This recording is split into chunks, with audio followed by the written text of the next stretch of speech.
So my husband had this crazy idea to create a soundproof booth inside his office so he could play music, saxophone at any time he wanted to. So he did some research, shout out to Sax Comprehensive, and made a plan. I do have to tell you that these booths actually do exist, but they're pretty expensive, so he decided to make his own at a fraction of the cost. He got his tools and his supplies and started creating.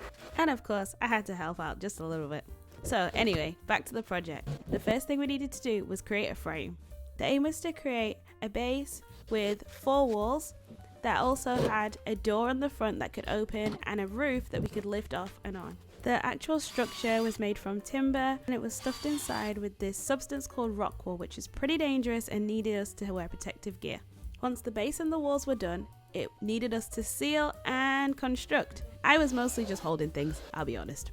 There were a couple of hiccups trying to make sure the walls all fit together, but we got there in the end with a lot of sawing and perseverance. Once the structure was in place, we needed more rock wool, then the layering began, with mass-loaded vinyl, which was a nightmare to attach. ChatGPT got it wrong. Screws didn't work, but a staple gun did. This is where we're at. If I'm honest, by this point we started to see where things might go wrong, but we persevered anyway. Added the door frame and also the third layer, drywall.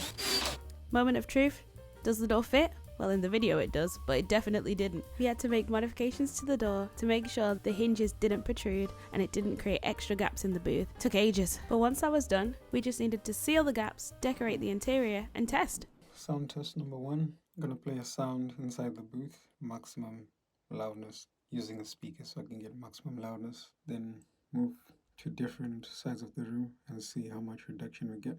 Here we go. So this is just outside, layer 1,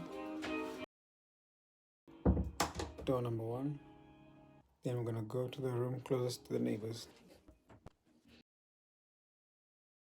And there you have it, our soundproof or sound dampening booth. To be honest, there's a couple of things I didn't even talk about, like the amount of sealant we had to go through just to make sure this bad boy didn't leak sounds. But I'm so proud of this man. He's done an incredible job and I hope it makes him happy.